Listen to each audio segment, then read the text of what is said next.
नमस्कार दोस्तों, आप सभी का स्वागत है एसएससी सीएचएसएल 2025 एग्जाम डेट के बारे में आप सभी लोगों को पता हो चुका है कि एग्जाम जो है 12 नवंबर से स्टार्ट होने वाला है। 12 नवंबर से एग्जाम होगा मतलब कि आज से आपके पास 10 दिन का समय बचा हुआ है। 10 दिन बोलिए, 11 दिन बोलिए, जो भी बोलिए, मतलब 10 दिन मोटा मोटी बचा हुआ है। 10 दिन में आपको बहुत सारी चीजें देखने होंगे। तो आज का हमारा जो बात रहेगा वो जनरल अवेयरनेस के ऊपर रहेगा, एसएससी सीएचएसएल के में जहां से जनरल अवेयरनेस में जिस जिस टॉपिक से क्वेश्चन पूछे जाते हैं उसके बारे में हम बात करेंगे। जनरल अवेयरनेस का देखिए 25 क्वेश्चन है। जैसे कि ये सिलेबस दिया हुआ है आपका कि 25 क्वेश्चन रहेगा और 25 क्वेश्चन में दो दो नंबर के क्वेश्चन रहेंगे। एक सेकंड। 25 क्वेश्चन और 50 नंबर, तो 50 नंबर बहुत होता है और आपको कट ऑफ पार करने के लिए इसमें से जनरल अवेयरनेस में अच्छा नंबर लाना पड़ेगा, क्योंकि अब जान ही रहे हैं कट ऑफ कहाँ जा रहा है। अगर आप देखें तो कट ऑफ आपका लगभग लगभग 80 प्लस ही रहेगा। ठीक है, तो 80 प्लस के लिए केवल आप मैथ, रीजनिंग और इंग्लिश, अभी इंग्लिश में भी कई लोगों को बहुत समस्या है। ठीक, केवल इसके भरोसे आप नहीं बैठ सकते। लेकिन जनरल अवेयरनेस एक ऐसा चीज है जो कि अगर आपको ये कुछ चीजें देख लेंगे तो 25 क्वेश्चन में से लगभग लगभग 18 से 20 क्वेश्चन आप कर लेंगे। और जो भी 18 से 20 क्वेश्चन सीएचएसएल में कर लेता है या एसएससी के एग्जाम में, उसका जीके मतलब कि बहुत अच्छा माना जाता है। जहां तक मतलब कहते हैं लोग कि 18 क्वेश्चन 22 क्वेश्चन कर लो, क्योंकि लोगों का मेनली फोकस जो रहता है किस में रहता है, तो मैथ और रीजनिंग में रहता है। मैथ हो गया, रीजनिंग हो गया और इंग्लिश में। तो हम इसी जनरल अवेयरनेस के बारे में बात करेंगे कि क्या क्या चीजें करना है और कौन कौन सा टॉपिक आपको पढ़ना है, क्योंकि गिन चुन के आपको टॉपिक बताया जाएगा। उन टॉपिक अगर आप कर लेते हैं तो आप आराम से, मतलब कि आपको एग्जाम में फायदा होगा। हाँ, स्टार्ट करने से पहले एक बात बोलूंगा कि चैनल को आप सब्सक्राइब कर लीजिए और बेल आइकन जो ये घंटा है घंटा को बजा दीजिएगा। ठीक है, सब्सक्राइब करने से क्या है कि जो भी चीजें मैं डाल रहा हूँ सभी एग्जाम से रिलेटेड। ठीक, तो सब्सक्राइब कर लेना जरूर। और एक बात और भी बोलेंगे, यार आप लोग वीडियो देखते हैं लेकिन लाइक नहीं करते हैं, तो वीडियो को थोड़ा लाइक कीजिए ताकि मुझे भी थोड़ा अच्छा लगे कि हाँ मैंने कुछ बोला, मैंने कुछ किया तो लोगों को अच्छा लगा कि नहीं लगा, ये पता चलना चाहिए ना यार। आप लोग ऐसे ही छोड़ देते हो। तो वीडियो को थोड़ा लाइक कीजिए, चैनल को सब्सक्राइब कर लीजिए। ठीक है, जो भी लोग सब्सक्राइब किए हैं उनको बहुत बहुत धन्यवाद, जो नए हैं उन लोगों के लिए। ठीक है, तो ये रहा। अब ये है सिलेबस सीएचएसएल का। अब जैसे ये है, आप देखेंगे तो लिखा हुआ है क्या, SSC CHSL 2025 general awareness, how to handle general awareness 50 marks. 50 नंबर तो रहेगा ही। 10 दिनों में केवल इन 10 टॉपिक को कर लो, केवल इन टॉपिक्स को। 10 टॉपिक से 25 क्वेश्चन नहीं आते दोस्त। ठीक, तो वो कौन कौन सा है, पहले तो आप सिलेबस को देख लीजिए। सिलेबस को मोटा मोटी देखे होंगे तो आपको इतना पता होगा कि आपको सिलेबस में भी वही बातें बोल रहा है कि जनरल अवेयरनेस से क्वेश्चन पूछे जाएंगे। ठीक, और कुछ नया चीज नहीं पूछा है। जनरल अवेयरनेस से क्वेश्चन ऑन डिजाइन, बाकी जो भी चीजें हैं हम सिलेबस को स्कूल में देखेंगे। ये बहुत ज्यादा कॉम्प्लिकेट कर दिया है ये, इसलिए ये तो लाइन में एक लिख दिया कि भैया इतिहास रहेगा, इकोनॉमी रहेगा, साइंस रहेगा। ये देखिए लाइन से लिख दिया है, लेकिन क्या इस लाइन से, केवल इतना लाइन से हो जाएगा? नहीं होगा। तो आपको इसके रिगार्डिंग जो भी चीजें हैं उसको देखना पड़ेगा। अब देखिए एक बात और बोलूं, थोड़ा समझा दूं मैं कि जैसे सीएचएसएल या कोई भी एग्जाम में आज के डेट में, एसएससी का कोई भी एग्जाम, सीएचएसएल लीजिए या कोई भी एग्जाम लीजिए, इसमें अगर जनरल अवेयरनेस या जीके का बात करें, थोड़ा सा देखिए टाइम लगेगा आपको। हम स्टार्ट कर रहे हैं, पहले आपको समझ लें कि आपको नंबर कहाँ से आप गेन कर सकते हैं। पहले आपको नंबर गेन करने के लिए सीखिए कि आप कहाँ से नंबर गेन करेंगे, क्योंकि पढ़ने को बहुत चीजें हैं। सब चीज नहीं पढ़ना है, बस उतना ही पढ़ना है जितना से आपका काम हो जाए। तो आप सबसे पहले इसमें क्या है, करंट अफेयर सेशन देखिए। करंट अफेयर्स लगभग 7 से 10 क्वेश्चन मिलेंगे। कितने में? 25 क्वेश्चन में। तो बहुत अच्छा नंबर होता है यार, 7 से 10 क्वेश्चन। ठीक, उसके बाद फिर आप देखिएगा जियोग्राफी। ठीक, जियोग्राफी देखिए, स्टेटिक पोर्शन देखिए। इतना से ही जियोग्राफी से लगभग 5 से 6 क्वेश्चन मिलेंगे और स्टेटिक पोर्शन से लगभग लगभग 7 से 8 क्वेश्चन। तो आप बोलिएगा सर लगभग लगभग 20 क्वेश्चन तो यही हो गया। यस, यही बात मैं समझाना चाह रहा हूँ कि 20 क्वेश्चन जो है आपका, केवल ये 3 सेक्शन को आप करके 20 क्वेश्चन तक पहुंच सकते हैं। ठीक है, अब ये 3 सेक्शन में कौन-कौन सा टॉपिक में आपको ज़्यादा फोकस करने का है? क्योंकि ऐसा तो है नहीं ना कि करंट अफेयर छोटा-सा है या जियोग्राफी छोटी-सी है या स्टैटिक जीके का पोर्शन भी बहुत छोटी है। तो हम सबसे पहले तो करंट अफेयर की बात करेंगे। देखिए करंट अफेयर में आपको और बाकी अगर आप देखेंगे तो ये देख लीजिए, ये लेकर के हैं आपके लिए ले आया हूँ कि भैया देखिए ये टॉपिक ये सब सिलेबस में आपको ये सब सब्जेक्ट करना है। जैसे करंट अफेयर हो गया, जनरल साइंस हो गया, स्टैटिक, ठीक। जनरल साइंस से भी क्वेश्चन रहता है लेकिन इधर क्या है, क्वेश्चन थोड़ा कम पूछ रहा है जनरल साइंस से। और दूसरी बात ये भी है कि एसएससी बहुत कुछ चेंज कर रहा है। जैसे देखेंगे कि अभी सेंटर खुद चूज करने का मौका दे दिया कि आप अपने से सेंटर चूज कीजिए, ठीक, टाइम स्लॉट चूज कीजिए। तो उसी प्रकार से बहुत चीज में मौका दे रहा है एसएससी, बहुत चीज में चेंज कर रहा है। तो जहां तक पेपर में भी थोड़ा सा चेंजिंग रहेगी पहले के हिसाब से। अब देखिए जियोग्राफी, हिस्ट्री, इकोनॉमी ले लीजिए, पॉलिटी ले लीजिए, पॉलिटी यहाँ लिखा हुआ है, ठीक। तो यही सब गिन करके 5-6 सब्जेक्ट हैं। इन्वायरमेंट इसमें छूट गया, इन्वायरमेंट ले लिए। तो केवल ये देखने का टॉपिक है लेकिन भाई सभी में बहुत कुछ है, तो आपको वो चीज पढ़ना है जिससे आज जो है आपको एग्जाम में फायदा हो, ठीक। चलिए करंट अफेयर में आते हैं। तो करंट अफेयर में सबसे पहले आप देखिएगा अपॉइंटमेंट, नेशनल। अब देखिए नेशनल हो या इंटरनेशनल, पहले तो करंट अफेयर में आप यहाँ पर पकड़ लीजिए अपॉइंटमेंट, नेशनल हो चाहे इंटरनेशनल, अवार्ड्स, नेशनल हो या इंटरनेशनल दोनों, मतलब दोनों करना है। उसके बाद सबमिट, सबमिट के बाद फिर आप, सबमिट हो गया, कॉन्फ्रेंस हो गया, अवार्ड हो गया। उसके बाद इंडेक्स, इंडेक्स से अभी लास्ट सीएचएसएल में बहुत क्वेश्चन पूछा गया था। सबमिट से भी अच्छा खासा क्वेश्चन था, अवार्ड से भी था, अपॉइंटमेंट से था। उसके बाद सबमिट हो गया, इंडेक्स हो गया। डिफेंस में जो भी एक्सरसाइज होता है इसको देख लीजिएगा। आपके इतना देख ले रहे हैं तो लगभग लगभग अगर 10 क्वेश्चन पूछ रहा है तो 6 क्वेश्चन आपका इतना में कर लेंगे। अब 6 क्वेश्चन क्या कम है, ठीक है। इतना ये हो गया जो आपको याद करना है, 5 से 6 बार, 5 से 6 बार देखना है एग्जाम से पहले। अब आते हैं अगला टॉपिक, जैसे कि नेशनल इवेंट्स। अब नेशनल इवेंट में जो भी नेशनल में मतलब कि राष्ट्र में जो भी चीजें हुए हैं वो सब चीजें, जैसे होता है ना कि भारत का पहला केबल ब्रिज, भारत का पहला समुद्री ब्रिज, भारत का पहला क्या बोलते हैं उसको, अंडर वाटर म्यूजियम, ठीक। ये सब चीजें जो भी बनता है ना, अब जैसे मणिपुर में रेल ब्रिज, त्रिपुरा में ब्रिज बना, ये सॉरी रेलवे लिंक पहुंचा। तो ये सब चीजें क्वेश्चन जो है नेशनल में आ गया। अब इंटरनेशनल में क्या, जैसे कि क्या है कि बुरखा पे किसने प्रतिबंध लगाया, किसने इमरजेंसी लगाई, और बहुत सारे इन्वायरमेंट से रिलेटेड होता है, बहुत सारे पॉलिटिकल होता है, किसका अपॉइंटमेंट किया, ये सब चीजें। तो इंटरनेशनल जो भी इंटरनेशनल इवेंट्स और नेशनल इवेंट्स, इन दोनों को देखिए, इन दोनों से मिला करके अगर लगभग 2 से 3 क्वेश्चन रहेंगे। तो हमने आपको क्या बोला कि 5 से 6 क्वेश्चन इधर से और 2 से 3 क्वेश्चन इधर से, मतलब कि आप ये बोल सकते हैं कि 7 से 9 क्वेश्चन के बारे में मैं आपको बता दिया हूँ कि जहां से आएगा। और बहुत ज्यादा डीप में नहीं जाना है, आपको मेन मेन चीजें देखनी है, ठीक। मेन मेन चीजें देखिएगा, बहुत डीप में जाने की जरूरत नहीं है क्योंकि 10 दिन में आप डीप में नहीं जा सकते हैं, लेकिन 10 दिन में आप ये कर सकते हैं, इसलिए बोल रहा हूँ। अब आते हैं हम जनरल साइंस। देखिए जनरल साइंस में आपको ज्यादा कुछ करने की जरूरत नहीं है। जनरल साइंस में फिजिक्स पकड़िए, फिजिक्स से लगभग कभी कभी एक क्वेश्चन पूछता है, कभी 2 पूछता है, कभी 3 पूछता है। अगर आपका फिजिक्स वगैरह पढ़ा हुआ है तो एक बार रिवीजन कर लीजिए। ये रिवीजन में इसमें यूनिट ले लीजिए, उसके बाद फिर इंस्ट्रूमेंट ले लीजिए, मेजरिंग इंस्ट्रूमेंट ले लीजिए, और इसी प्रकार से क्वेश्चन पूछे जाते हैं जैसे लाइट से। अब उतना डीप में आपको जाने की जरूरत नहीं है, ठीक। इन्वेंशन ले लीजिए। तो ये सब चीज का जो है टॉपिक जहां से क्वेश्चन पूछे ही पूछे जाते हैं। उसके बाद केमिस्ट्री, केमिस्ट्री में आप मेटल ले लीजिए, एलॉय। उसके बाद फिर आप एसिड एंड बेस, और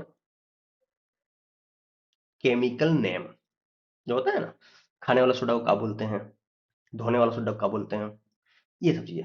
अच्छा बायोलॉजी में आपको बहुत ज्यादा डीप में नहीं जाना है, बायोलॉजी में भी सेम वही करना है जैसे ग्लैंड पढ़ लीजिएगा, ग्लैंड्स, ठीक, हार्मोन्स।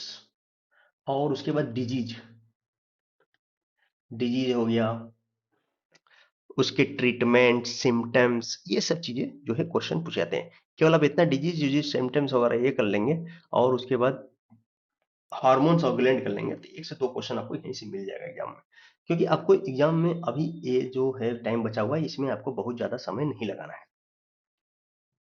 फिर अगला में आप देखेंगे जियोग्राफी, जियोग्राफी में भी अच्छा खासा है, ठीक। तो जियोग्राफी के लिए जियोग्राफी में आपका दो सेक्शन पार्ट में बढ़ जाता है, एक तो हो जाएगा आपका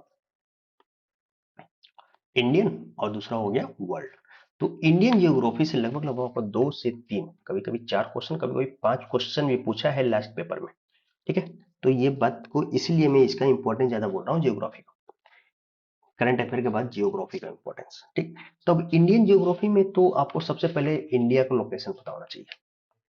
ठीक, लोकेशन इंडिया के जितने भी स्टेट्स हैं, नाइबर कंट्री है, इन लोगों का किससे किससे कौन कौन क्या क्या टच कर रहा है, क्योंकि पूछ लेता है, कई बार पूछ लिया है। नेपाल 4 ऑप्शन दे देगा, किससे टच नहीं करता बताइए, कौन सा राज्य से बाउंड्री शेयर नहीं करता। तो अगर ये मैप वगैरह आप देखें थोड़ा तो आपको आइडिया लग जाएगा। इसके बाद फिर इंडियन जियोग्राफी में चले जाइए फिजिकल पोर्शन में। ठीक, फिजिकल में क्या है, तो फिजिकल में सबसे पहले तो आप वही देखिए क्या भौतिक स्वरूप क्या है, मतलब कि इंडिया का जो भी फिजिकल स्वरूप है उसको आप देखिए। उसके बाद उसी में आपको बहुत सारी चीज मिल जाएंगे, जैसे कि विभिन्न प्रकार के माउंटेन मिल जाएंगे, सब फिजिकल में ही तो है। माउंटेन हो गए, पास हो गए, उसके बाद फिर लेक हो गए, मतलब झील हो गया, झरना हो गया, और नदी सिस्टम वगैरह हो गया, और उसके बाद फिर जो भी वाटरफॉल है, ये सब चीजें आप उसमें देख सकते हैं। तो पास से क्वेश्चन पूछ लेता है, लेक से क्वेश्चन पूछता है, वाटरफॉल से पूछता है। ठीक है, तो यहाँ से क्वेश्चन आप यहाँ से देखिए, देख करके जाइएगा। और सब छोटा छोटा है, आराम से देख सकते हैं, 1 घंटा में तो चारों पांचों स्टेप खत्म कर देंगे। उसके बाद फिर अगर इंडियन जियोग्राफी का हम बात करें, तो यहाँ से सॉइल से कभी कभी क्वेश्चन पूछता है, हमेशा नहीं पूछता है, कभी कभी पूछता है। 10 पेपर में 2 पेपर में पूछ लेता है, तो मन करे तो देख लीजिए, मन ना करे तो छोड़ दीजिए। उसके बाद फिर मिनरल्स, मिनरल से भी कभी कभी क्वेश्चन पूछ लेता है, कभी कभी मतलब कि देखिए मिनरल के बहुत सारे, देखिए मिनरल तो एक तो पहले जियोग्राफी में आगे आ गया। ठीक, उसके बाद इकोनॉमी में मिल जाता है, उसके बाद फिर फिजिक्स में भी मिल जाता है, मतलब कि साइंस में केमिस्ट्री मिलता है, सॉरी। तो अब समझ जाइए कि 3 3 जगह जो चीज मिल रहा है उससे तो क्वेश्चन रहता ही है। ठीक रहेगा ना। ठीक, सेम वर्ल्ड जियोग्राफी में इसका भी फिजिकल स्ट्रक्चर देखना है, और कंट्री कैपिटल, कंट्री और उसकी राजधानी को देख लेना है। ठीक है, वर्ल्ड जियोग्राफी में। उसके बाद फिर आपको क्या देखना है, हाँ इंडिया में एक चीज तो बताना मैं भूल गया, सेंसस, जनगणना। सेंसस देख लीजिएगा, लास्ट पेपर में लगभग लगभग हर शिफ्ट में क्वेश्चन पूछा है। और इन्वायरमेंट फॉरेस्ट जो भी सर्वे है वो तो इन्वायरमेंट में आएगा, फिलहाल मैं अभी इसका बात कर रहा हूँ। और इसमें से अगर कुछ देखेंगे तो एनर्जी, यानी कि ऊर्जा का संसाधन, ऊर्जा संसाधन हो गया,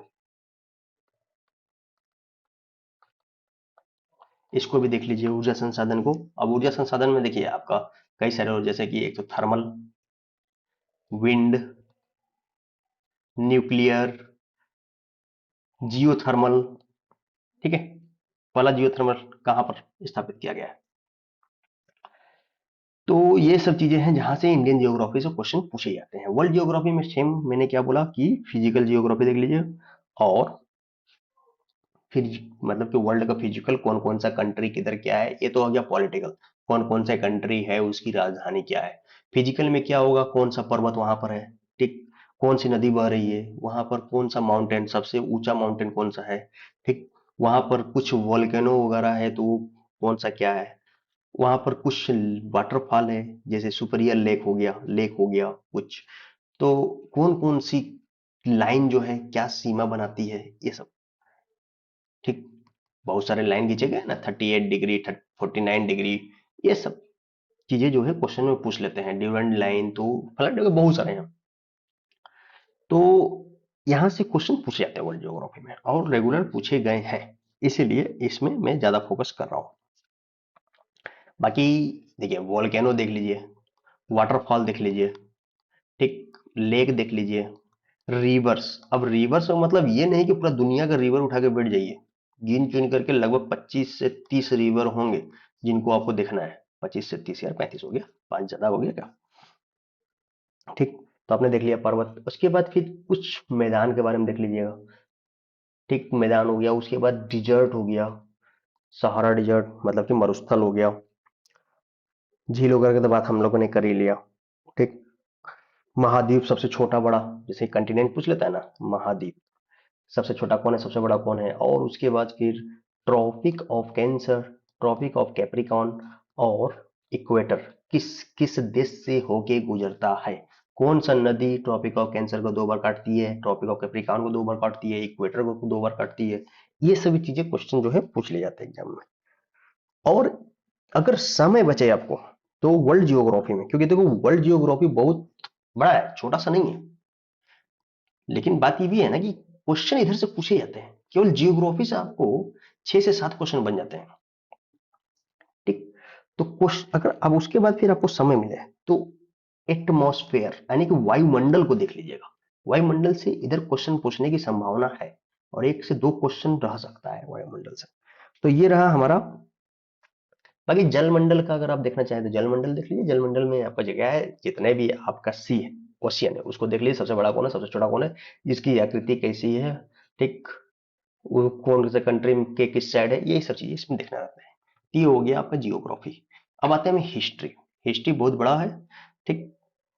हिस्ट्री में 3 भागों में आपने पार्ट बांट दिया है। अब हम आपको ये नहीं बोलेंगे भैया एंशियंट से अभी स्टार्ट कीजिए, हम तो आपको बोलेंगे कि मेडिवल से भी स्टार्ट कीजिए। ठीक, मेडिवल से स्टार्ट करेंगे तो आपको एक फायदा होगा, क्योंकि ज्यादातर क्वेश्चन मेडिवल से पूछता है। ठीक, मेडिवल में अगर आपको जानना है, सबसे पहले यूरोपियन का आगमन कर लीजिए, उसके बाद फिर इधर से बहुत ज्यादा देखिए हिस्ट्री करने के चक्कर में मत पड़िएगा। अगर आपको मेनली अगर हिस्ट्री में फोकस करना है ना, तो 1915 जब से गांधी जी आए तब से लेकर के 1947 इसमें मेनली फोकस कीजिएगा, और उसके बाद फिर इंडियन नेशनल कांग्रेस में फोकस कीजिएगा, इसके जितने भी समिट हुए हैं, जो भी चीजें हुए हैं इससे रिगार्डिंग। उसके बाद governor general of Bengal, governor general of India, इससे भी क्वेश्चन पूछ लिया था। उसके बाद फिर वॉइस राय कौन कब क्या था, ठीक है, जैसे सपोज डेट 1919 का जलियांवाला हत्याकांड हुआ, उस समय वॉइस राय कौन था, तो आप बता देंगे अगर देखे हैं पढ़े हैं तो। ठीक, ये हो गया। तो हिस्ट्री में अगर आप इतना भी केवल कर रहे हैं, देखिए 1915 से 1917 का हर एक इवेंट में आपको ध्यान देना है, बहुत ज्यादा नहीं है, आराम से करिएगा, 2 से 3 घंटा में आप रिवीजन कर सकते हैं। इंडियन नेशनल कांग्रेस आधा घंटा बहुत है, बढ़िया बढ़िया से रिवीजन कर लेंगे आधे घंटे में। और बाकी गवर्नर जनरल बंगाल, ये सब 1 से 1.5 घंटा आपका कर सकते हैं। मेडिवल हिस्ट्री में बहुत ज्यादा जानने चाहिए, लेकिन आपको इतना करना है कि जैसे कि दिल्ली सल्तनत और मुगल एम्पायर, या मुगल सल्तनत बोल दीजिए, मुगल एम्पायर बोल दीजिए, इस सभी का ना क्या है कि क्रोनोलॉजी, क्रोनोलॉजी का मतलब कि पहले कौन सा आया, जैसे पहले कुतुबुद्दीन ऐबक आया, फिर उसके बाद फिर कौन आया, फिर उसके बाद कौन आया, और दिल्ली सल्तनत में जैसे कि 5 सुल्तानों का शासन चला था, तो उन लोगों का भी करना है। तो मतलब कि क्या हुआ कि पूछ लेता है कि भैया गयासुद्दीन तुगलक का स्थापना किसने की थी, फिरोज शाह तुगलक के बाद कौन आया, इस तरह से क्वेश्चन पूछ लेता है। पहला मुस्लिम सुल्तान कौन थी, इस तरह से क्वेश्चन पूछ लेते हैं। अब आते हैं हमें एंशियंट में, और बाकी इससे ज्यादा नहीं जाना है। एंशियंट में आपको क्या करना है, सबसे पहले आप इंडस वैली सिविलाइजेशन को छोड़ दीजिए, अगर पढ़े हैं तो रिवीजन करने में आपको 5 मिनट लगेगा, और अगर नहीं, मतलब कि 15 मिनट लगेगा, और नहीं पढ़े हैं तो आप छोड़ दीजिए। ठीक है, अब आइए बुद्धिज्म में। बुद्धिज्म फिर जैनिज्म। फिलहाल एक बार बता दूं कि पहले तो जैन आए, फिर जाकर के बुद्धा जी आए, तो जैन एंड बुद्धिज्म, उसके बाद फिर मौर्य पीरियड। ठीक, मौर्य जी वाला मौर्य पीरियड, चंद्रगुप्त मौर्य, चंद्रगुप्त, देखिए चंद्रगुप्त जो है फर्स्ट सेकंड गुप्ता पीरियड में, मौर्य जो है वो मौर्य में। तो ये जो मगध जनपद महाजनपद था उसी के अंतर्गत, तो जितने भी महाजनपद हैं उसकी राजधानी को आप देख लीजिएगा, इधर क्वेश्चन बन रहा है। ठीक, ये हो गया मौर्य देख लीजिए, मौर्य पीरियड। उसके बाद गुप्ता पीरियड में छोड़ थोड़ा सा देख लीजिए सबका मेन मेन कौन पहले आया, जैसे चंद्रगुप्त आया। हाँ, एक चीज और देखिएगा, मगध में जो जो बने हैं शुरू से, हर्यक वंश, शिशुनाग वंश, नंद वंश, मौर्य वंश, शुंग वंश, कर्ण वंश, जो भी जितने भी हैं उनका एक सीक्वेंस देख लीजिएगा, स्थापना किसने किया, लास्ट में कौन था, स्थापना किसने किया, लास्ट में कौन था, इससे क्वेश्चन बनते हैं। फिर गुप्ता पीरियड में चलिए, गुप्ता काल को जिसको स्वर्ण काल कहा जाता है। तो ये हो गया आपका हिस्ट्री का काम खत्म। इतना तक ने आपका हिस्ट्री का बता दिया, लेकिन अभी सबसे इंपॉर्टेंट चीज बाकी है, जहां से क्वेश्चन सीएचएसएल में एक क्वेश्चन, दो दो क्वेश्चन आ जाते हैं। वो क्या है? तो भैया हिस्ट्री का पूरा क्या है ना, जितना भी आर्ट एंड कल्चर है, इससे क्वेश्चन पूछ लेते हैं। जैसे कि अब आर्ट एंड कल्चर में पूछिएगा सर क्या होता है आर्ट एंड कल्चर इसमें, जैसे कि आप देखेंगे सत्यमेव जयते कहां से लिया गया? मुंडका उपनिषद से। ये तो आपका एक तरफ से अशोक का सारनाथ स्तंभ, वो क्या है? एक आर्ट है। ठीक। लाल किला क्या है? एक आर्ट है। ताजमहल क्या है? एक आर्ट है। तो उस तरह से ये सब चीजें जो है इससे क्वेश्चन पूछ ले सकते हैं। अढ़ाई दिन का छोपड़ा कुतुबुद्दीन ऐबक ने बनवाया था वो। उसके बाद फिर जितने भी बुक यानी कि पुस्तकें, एंशियंट का भी, मिडिवल का भी और मॉडर्न का भी, एक क्वेश्चन हर एक साल रहता है। ठीक, कभी कभी दो क्वेश्चन पूछ लेता है, इससे एक क्वेश्चन हर एक साल रहता है। तो ये हो गया आपका हिस्ट्री का काम खत्म। अब आते हैं पॉलिटी। तो पॉलिटी में आपको बहुत ज्यादा नहीं देखना है। देखो यार वीडियो थोड़ा लंबा होगा, लेकिन आपको ये चीज देखना जरूरी है। एक बार इसका बना लीजिए टॉपिक, और टॉपिक जब आपके पास रहेगा ना, तो आपको रिवीजन करने में आराम रहेगा। रिवीजन करने का आराम मतलब कि ये कि आप आराम से, एक लिस्ट बना हुआ है तो आप कहेंगे आज हमको ये टॉपिक करना है, ये टॉपिक करना है, ये टॉपिक करना है। 10 दिन में आप कहेंगे हाँ ठीक है, बहुत अच्छा हो गया। ठीक है। तो चलिए, polity and Indian governance. Polity में आपको बहुत ज्यादा डीप में जाने की जरूरत नहीं है। पॉलिटी में विकास छोड़ दीजिए। ठीक। पॉलिटी का मतलब कि जो भी है कॉन्स्टिट्यूशन का विकास, उसको छोड़ दीजिए। विकास आप बाद में कीजिएगा उसका, पहले आप अपना एग्जाम निकालिए। ठीक है। तो एग्जाम निकालने के लिए आपको क्या चाहिए? तो कॉन्स्टिट्यूशन का स्रोत यानी कि रिसोर्सेस कौन कौन से, जैसे कि आपको पता ही है कि 1935 से हमारे संविधान में लगभग 60% प्रोविजन जो है लिया गया है। लेकिन जो बचा 40% वो कहाँ से लिया गया है? तो 10 अलग अलग देशों से लिया गया है। तो उन 10 अलग अलग देशों से क्या क्या चीजें लिया है, ये क्वेश्चन क्या है अक्सर पूछ लेता है एग्जाम में। आप प्रीवियस पेपर उठा के देखिएगा तो लगभग लगभग हर दूसरे शिफ्ट में पूछा है। कभी कभी मतलब कि लगभग लगभग मतलब बोलिए कि हर एक शिफ्ट में पूछा है। ठीक है। इसके बाद फिर आप आ जाइए पार्ट्स में, बहुत इंपॉर्टेंट है, इससे क्वेश्चन भी अच्छा बना है। उसके बाद फिर आ जाइए शेड्यूल में। शेड्यूल मतलब कि अनुसूचियां, पार्ट मतलब भाग, इससे भी क्वेश्चन बना है। और इसके बाद फिर आप आ जाइए किसमें? तो बोलिए क्या? आर्टिकल यानी कि अनुच्छेद। ठीक है। अनुच्छेद, इससे भी क्वेश्चन बन रहा है। तो ये रहा चार टॉपिक। चार टॉपिक को अगर आप करते हैं तो लगभग लगभग 2 नंबर आप क्वालिटी में गेन कर लेंगे। लेकिन अब अनुच्छेद में आपको ऐसा नहीं कि भाई 393 या 395 पूरा लेके बैठ जाइए। आपको इसमें से छाट करके मुश्किल से 100 आर्टिकल देखना होगा। ठीक है। पहले तो अब 1 से लेकर के 51 तक, 51 का 65 तक, 65 भी नहीं, हम आपको बोलेंगे कि 1 से लेकर के 85 नंबर तक आप पूरा देख लीजिए। उसके बाद फिर कुछ आर्टिकल जो है वो छोड़ते हुए, स्किप करते हुए चलना है, क्योंकि सभी कुछ नहीं किया जा सकता, याद नहीं रहेगा सभी चीजें। तो ये हो गया। इसके बाद फिर पॉलिटी में भी क्या बचता है?